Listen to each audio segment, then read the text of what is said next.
Hey guys, welcome to my channel. I'm Jordan if you're new here. Today's video is going to be a full review and wear test on the new Fenty Pro Filt'r Instant Retouch Concealer and setting powders. I'm so excited about this, you guys. Like, I've been waiting for this launch, so I'm definitely gonna do a full wear test for you guys. So we'll see exactly how it wears, but if you're interested in this video, keep on watching. It is so early. My dark circles are like thriving right now. So anyway, I'm gonna go in with foundation. The shade that I wear in Fenty is 420. So I already prepped my skin. Just for reference, I have normal to dry skin. So I prepped it really well because I knew that this foundation is a little bit too dry for me. And everything else is supposed to be kind of like matte as well. So I don't want to feel too dry.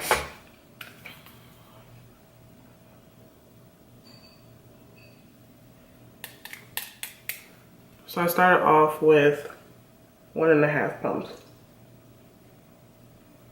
I'm avoiding my under eye area because we're going to pop the concealer there, and I don't want anything to affect the concealer since we're testing that out.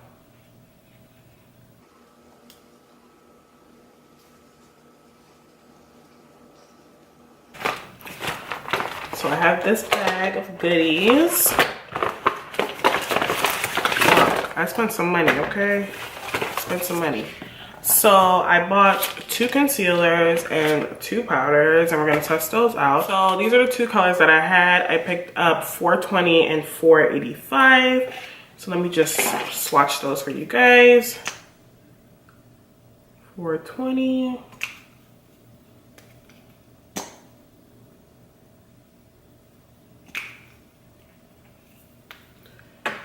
So up top we have 420, and then down at the bottom 485. So I picked up 420 because I wanted to reference that for you guys just in case you were interested. I normally don't use 2 concealers, so, and I've bought so many concealers because there's so many concealer launches. The foundation is here, that's 420.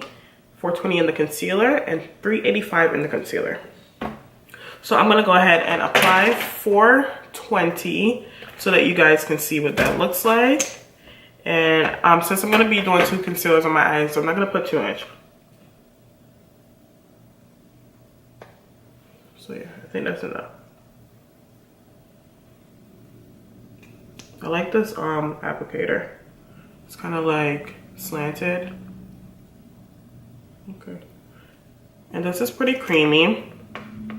Well, with my usual Real Techniques contour brush. Blend that out. So the concealer kind of reminds me, it doesn't like feel like anything in particular, but like thinking off like straight off the bat, the texture reminds me of the like Tarte Maracuja Creaseless, the way that it feels, but when it dries down, it's not like shiny or sticky like that concealer at all. It dries down into like more of a soft matte, and it's crazy how they got such a cream concealer to do that. That's after me swatching it, just FYI, I haven't used it yet. So that's 420. I feel like that brightened a little bit. It doesn't look bad at all. So 420 under my eyes. I'm gonna go ahead and put a little bit of 420 on my lids since my lids are dark.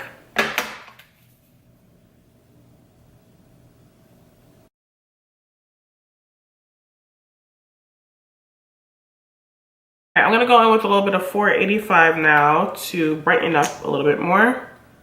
So I'm gonna concentrate that here. Just a little bit.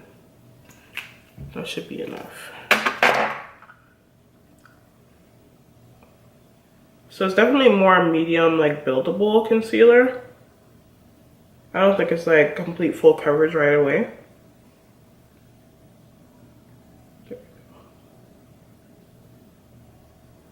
So that's 485 blended out. Yeah, I like that color to brighten.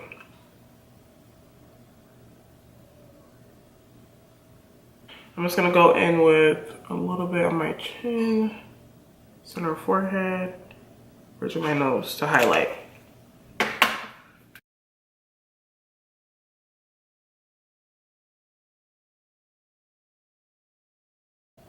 I like the finish of the concealer. It's not as matte as the foundation, thank God. So that is what 385 blended out. I'm just gonna go ahead and contour since I'm using the Matchstick and Espresso. I don't normally set before I go in with cream to contour, so I'm gonna contour really quickly, and then I'll show you guys what it looks like with the powder.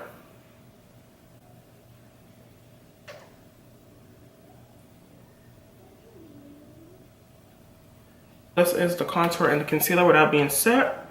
There is a little bit of creasing slightly in my fine line under my eye, which is pretty normal. So we just go on in and press that in. And the powders I picked up are in the shade Banana and Nutmeg. So that's what the packaging looks like. It has 0.98 ounces, so less than a full ounce, which is okay because most brands actually don't give you this much powder. I go in with a brush because I do not bake, so why would I bake with this? But I'm sure you will find any videos that will show you exactly how it performs if you were to bake your face. So this is the Banana shade, and I'm just gonna set.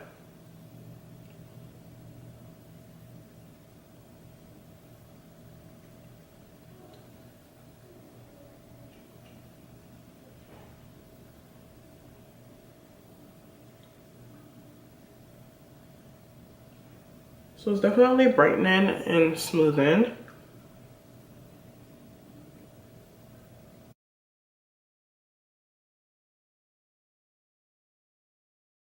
Yeah, it definitely mattifies.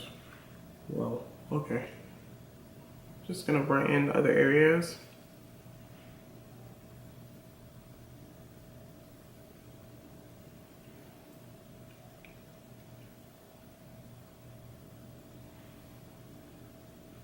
It's smooth, right? It looks pretty smooth. I'm not mad at it. I'm just hoping that my face doesn't get too dry. All right, so now I'm gonna go in with Nutmeg.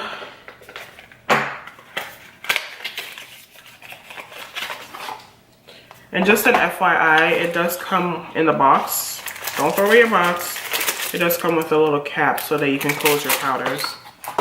So I'm just gonna lightly set the remainder of my face. This is a Sephora 91 featherweight powder brush. And let me show you what Nutmeg. That is what Nutmeg looks like.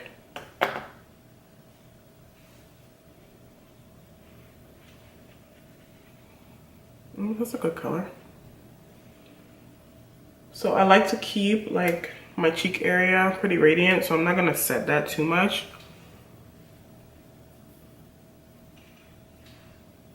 There we go.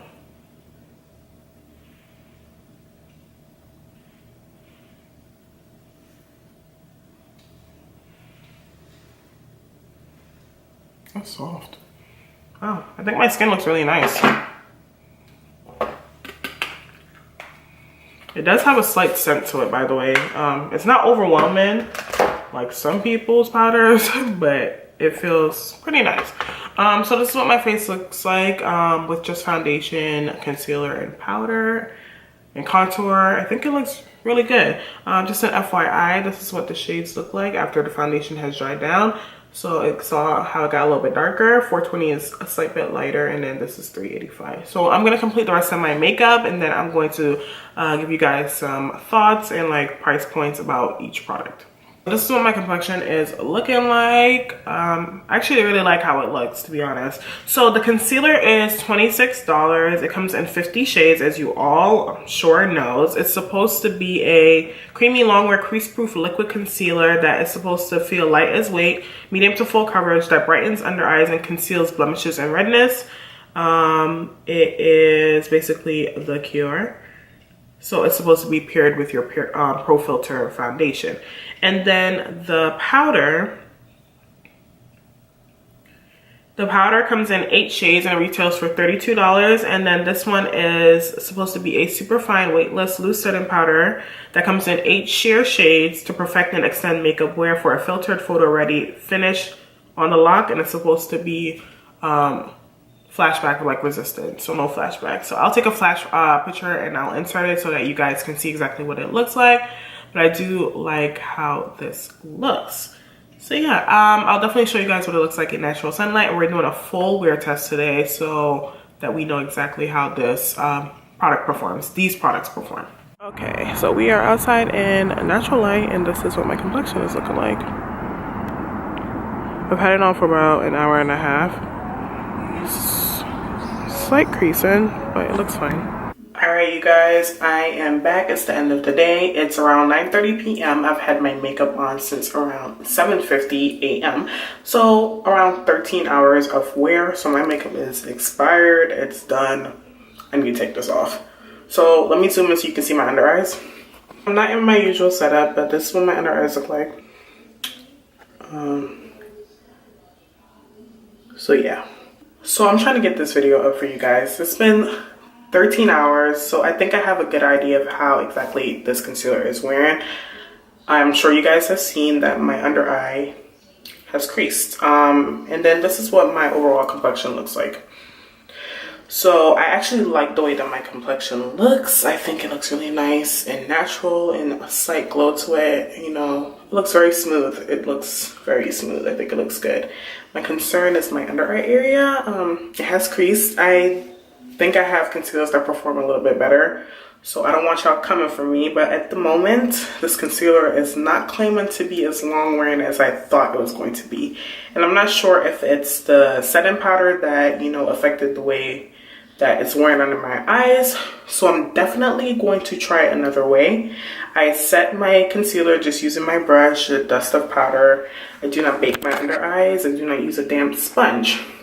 So I think I'm going to try to use a damp sponge. I'm not going to bake it because I don't do that. But I'm going to try to use a damp sponge with the powder and see if it changes anything. And then I'll also try the concealer with another powder to see if it helps. But at the moment, I'm thinking those two together are not really working out the way that I needed to work out. But I do like the powder on my overall complexion, and I like the finish of the concealer. I like the way that it looks on the skin, and I hope that they make it in that finish in a foundation one day, because I really do like the way that it looks. But as for the longevity, don't come for me. It's not my favorite concealer. I do believe that I have concealers that perform a little bit better, but I will keep you guys updated. I will do an updated video with those methods, and I'll let you guys know exactly how it is. But right now, at the moment, I do not know. I don't like it right now. That's the truth. I don't like it right now. But I'm gonna keep wearing it for the rest of the week because I spent my money on it. And again, I'll keep you guys updated. So I hope you guys enjoyed the swatches that I included for you guys in today's video. Hopefully that helps you guys if you're thinking about picking up the concealer. Everything that I use will be in the description box down below. And if you have any questions, leave it down in the comments down below. It's been a long day, I'm tired. So if you have not, I would love for you to like the video. And if you're new here, please subscribe to my channel. I would really appreciate it. And I'll see you guys in the next video. Bye.